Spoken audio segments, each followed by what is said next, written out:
আপনি এখন দেখবেন ইনশাল্লাহ বাংলাদেশে সর্বক্ষেত্রে নেতা কারা হবে? আলেমরা হবে।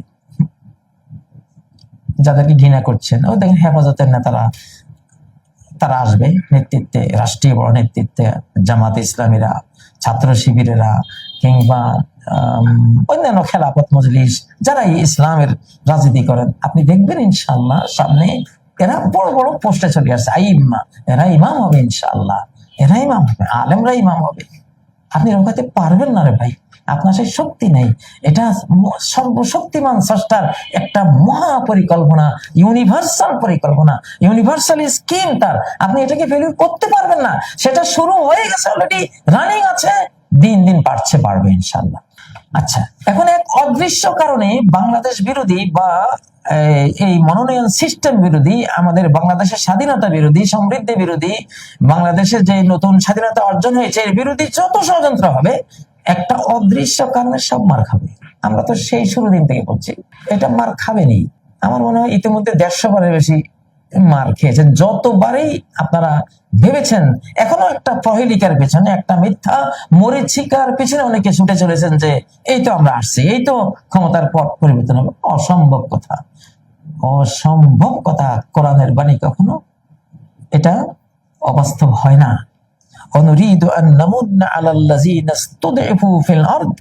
আমার এরাদা, আমার পরিকল্পনা, আল্লাহ বলছেন আমার পরিকল্পনা, আমার সিদ্ধান্ত, আমার প্রোগ্রাম। কি প্রোগ্রাম, কি পরিকল্পনা, কি সিদ্ধান্ত? যে যাদেরকে উস্তুদেফু, ইস্তেদাফ মানে ইচ্ছে করে যাদেরকে হীনবল করে রাখা হয়, দাবিয়ে রাখা হয়, চাপিয়ে রাখা হয়, যেখানে যাকে চাপিয়ে রাখা হয়, আমার একটা পরিকল্পনা তাকে উদ্ধার করে, তাকে ওই চাপা পড়ার অবস্থা থেকে তাকে তুলে আনে, সবার ঊর্ধ্বে তুলে দেয় আমার পরিকল্পনা।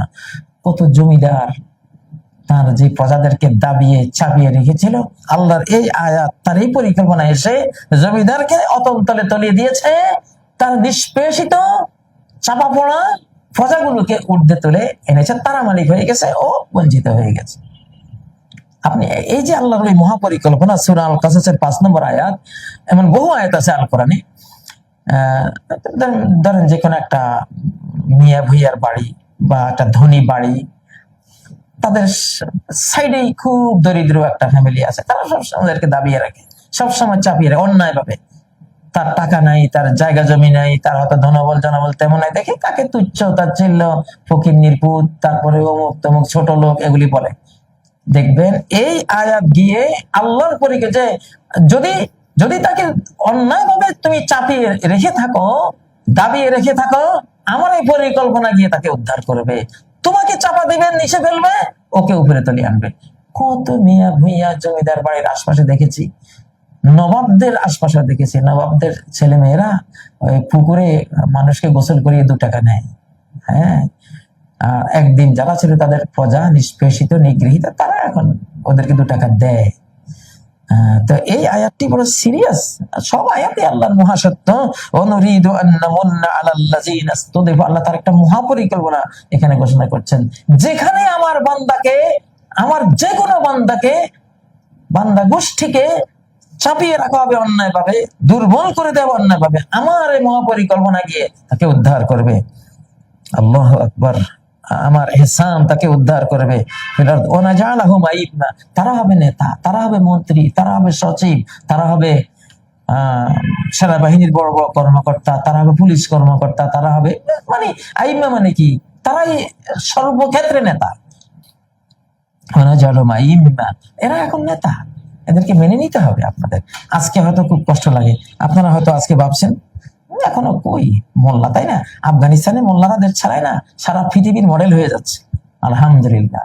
ওদের মুদ্রামান ডলার ছুঁই ছুঁই করছে, তাই না? মোল্লার প্রশংসা করলে তো নিজেদের সমস্যা হয়, এই জন্য অনেকে প্রশংসা করে না। গিয়ে দেখেন কত সুন্দর।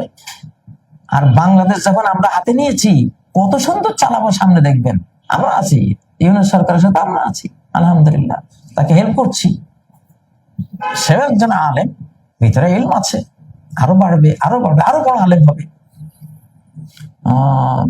তো অনেকে তো বলবেন যে একজন সুদখোর, আরে বাবা সুদখোর তার অতীত ইতিহাস। মানুষ তো তওবা করে, ইস্তেগফার করে, বা তার সাথে এই সুদী কাজ কারবারে কতটা সম্পর্ক ছিল সুনির্দিষ্ট ভাবে কি আমি জানি না, শোনা কথা। যাই হোক, আমরা দোয়া করি একজন মানুষ হাজার কোটি অপরাধ করলেও আল্লাহর এক পলক ঝপকতে আল্লাহ ক্ষমা করে দিতে পারেন, এক চোখের পলকে আল্লাহ তাআলা ক্ষমা করে দিতে পারেন। উর্দুতে বলে পলক ঝপকতে সবকুছ বদল গিয়া, চোখের পলকে সবকিছু বদলে গেছে। হযরত ইমাম মাহদী আলাইহিস সালাম তো পলক ঝপকতে সবকিছ বদল যায়গা, এক রাতে চোখের পলকে ইমাম মাহদী হয়ে যাবেন। চোখের পলকে বিলকিস রানীর সিংহাসন সেই ইয়ামানের সেনা থেকে ফিলিস্তিনে নিয়ে আসে, চোখের পলকে, পলক ঝপকতে। তো এইটা তো হবে এখন ইনশাআল্লাহ।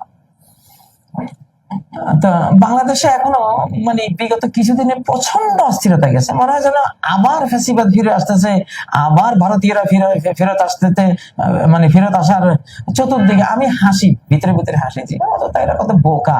আরে বাবা, নিমজ্জমান সূর্য তুমি কি তুলে আনতে পারবে? নো। উদীয়মান সূর্য তুমি কি রুখে দিতে পারবে? নো, পারবে না। এখন আলেম তো সূর্য উদীয়মান, জালেম তো সূর্য নিমজ্জমান।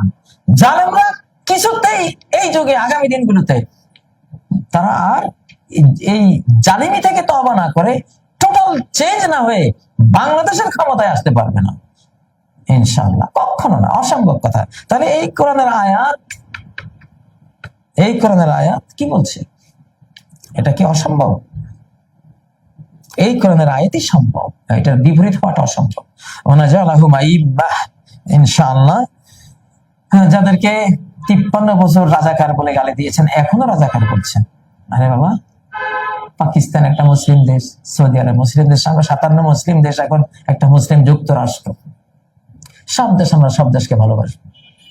অতীতের ওই হিন্দুদের শেখানো কথা অতিমাত্রিক, আপনারা 2024 ভুলে, 2024-এর স্বাধীনতা ভুলে, টাটকা স্বাধীনতা ভুলে, তাজা রক্ত ঝরা স্বাধীনতা ভুলে ওই পুরানো 71-এর কথা বলছেন।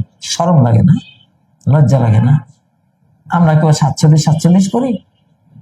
47-তে পাকিস্তান হয়েছিল, মুসলিম মানচিত্র হয়েছিল, কদরের রাতে সেই মানচিত্র হয়েছিল, কোরআনের জন্য সে মানচিত্র নেওয়া হয়েছিল। জিন্নাহ কোরআন হাতে দিয়ে বলেও ছিলেন, দিস ইজ আওয়ার কনস্টিটিউশন, তাই না?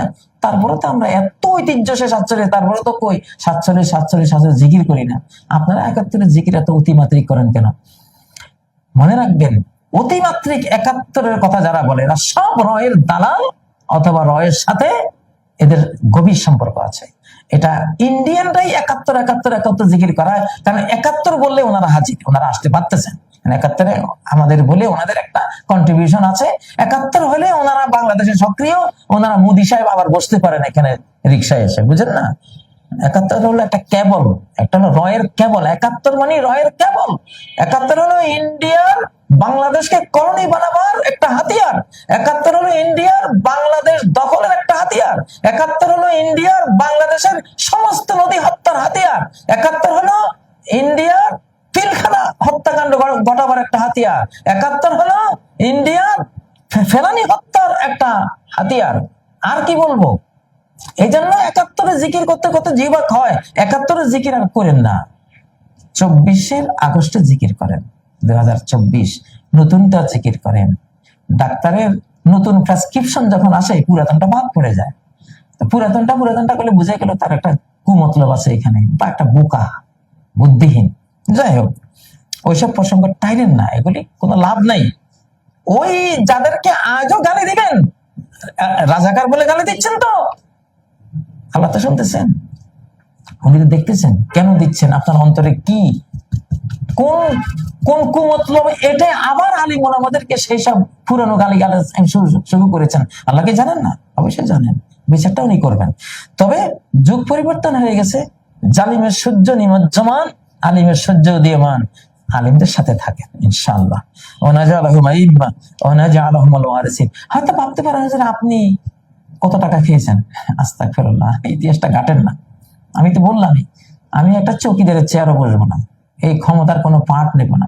আমি সারা জীবন চেয়ার থেকে দূরে ছিলাম। নিজে 15টা মাদ্রাসা করিয়েও চেয়ারে বসি নাই, 6000 মক্তব ভোরের মাদ্রাসা করিয়েও কোনো চেয়ারে বসে নেই, কত কত স্টুডিও বানিয়েছি, কত মিডিয়ার জগতে আজকে 25টা বছর খেদমত দিয়েছি, 40টা বছর মাদ্রাসায় খেদমত করেছি, কত মাদ্রাসা বানিয়েছি।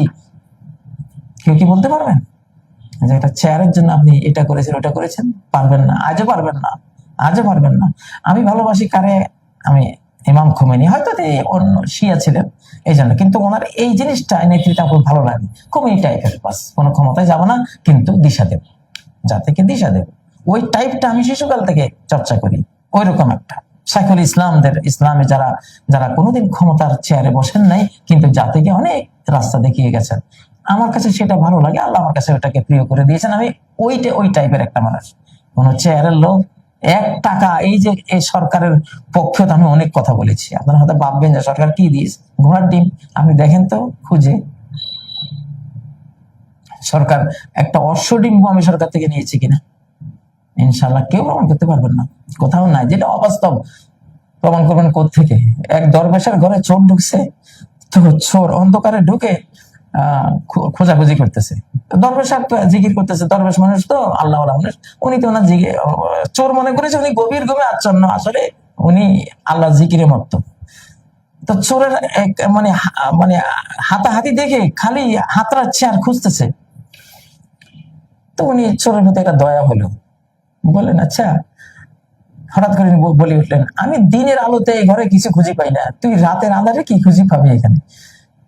চোর উঠে দিচ্ছেন তো, মানে আমি এখানে দিনের আলোতে আমি কিছু খুঁজে পাই না, আমার ঘরে তো কিছুই নেই, তা আমি তো আমার কাছে কিছু খুঁজে পাই না, আর আপনারা কই খুঁজে পাবেন যে কাজী সাহেব সরকার কি দিয়েছে আমাকে?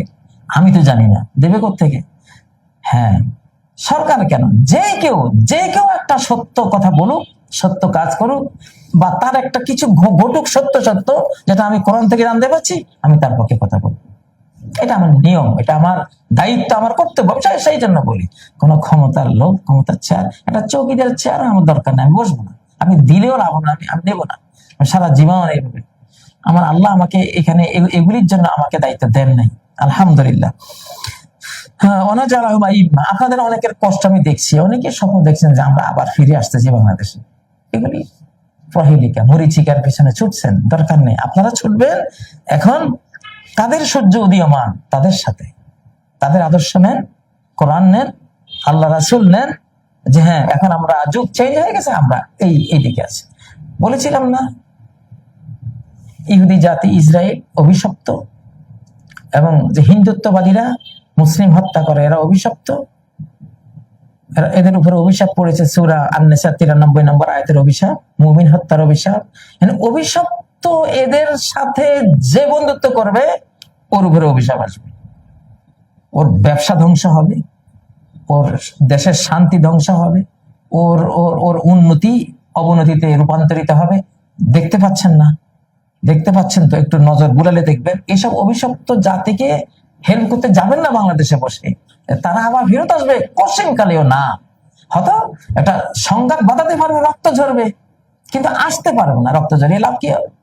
রক্ত ঝরলে আমরা জান্নাতে যাবো, ওরা জাহান্নামে যাবে, লাভ হলে এতটুকু হবে, কিন্তু ক্ষমতায় আসতে পারবে না, এটা নাই। ওয়ানাজআলহুমুল ওয়ারিসিন, যাদেরকে এতদিন দুর্বল করে রাখা হয়েছে তাদেরকে আমি ওয়ারিস বানাবো, উত্তরাধিকারী বানাবো, দেশ তাদের হাতে তুলে দেব, আল্লাহ দিয়েছেন অলরেডি। অনুমাক্কিনা লাহুম ফিল আরদ, এবং জমিনে আমি তাদেরকে ক্ষমতায় অধিষ্ঠিত করব, ক্ষমতা তাদের হাতে থাকবে ইনশাআল্লাহ, তারা যা বলবে তা হবে। তারা যেখান থেকে যা বলুক, কোরআন হাদিস থেকে সত্য সত্য বলবে, তাদের পাওয়ার থাকুক আর না থাকুক, কিন্তু হৃদয় জগতের রাজত্ব তাদের। আবার তাদের যারা রাজনীতি করবে বাহ্যিক জগতে, ফিজিক্যাল জগতে, তাদের রাজত্ব আমি দেব, ক্ষমতা দেব। আর অনুরিয়া ফিরআউন ওয়া হামান ওয়া জুনুদাহুমা মিনহুম মা কানু ইয়াহজারুন, ফিরআউন হামান আর তাদের সৈন্যরা যে আশঙ্কা করত যে এদেরকে দাবিয়ে ছাপিয়ে না রাখলে তো এরা ক্ষমতা নিয়ে নেবে, সেই আশঙ্কা আমি চোখে দেখাবো। ওই আশঙ্কার বিষয়টা সত্য বানিয়ে ওদেরকে ক্ষমতায় বসিয়ে ফেরাউন, যুগে যুগে ফেরাউন হামানদের এবং তাদের বাহিনীদেরকে আমি দেখাবো যে দেখ আমি কি পারি। যাদেরকে ছাপিয়ে রেখেছিস, দাবিয়ে রেখেছিস, আমি তোদেরকে দাবিয়ে দিয়ে তাদেরকে এখন ভাসিয়ে দিয়েছি, ঊর্ধ্বে তুলে এনেছি। আল্লাহ এটা করবেন। এটি সূরা আল কাসাসের 5 এবং 6 নম্বর আয়াত। আজকে লম্বা করবো না, অযথা বাংলাদেশে অনেক অশান্তি অনেকে সৃষ্টি করার চেষ্টা করছেন, আগামী কিছু একটা উনি ভাবছেন যে এটা হয়তো হবে না, হবে না। অতএব ওই রং রোডে যাবেন না, ভুল রোডে যাবেন না, শুদ্ধ সঠিক রোডে আসেন, সফলতা রোডে আসেন। আলেমের সূর্য উদীয়মান, আলেমের সাথে থাকেন। জালেমের সূর্য নিমজ্জমান, জালেমকে বর্জন করেন। যে কোনো জালেম, যে কোনো ফাঁসিবাদী, যে কোনো হিন্দুত্ববাদী, যে কোনো আল্লাহ বিদ্বেষী, যে কোনো ইসলাম বিদ্বেষী, যে কোনো কোরআন এবং নবীর আদর্শ বিদ্বেষীকে বর্জন করুন, তাহলে কিছু পাবেন।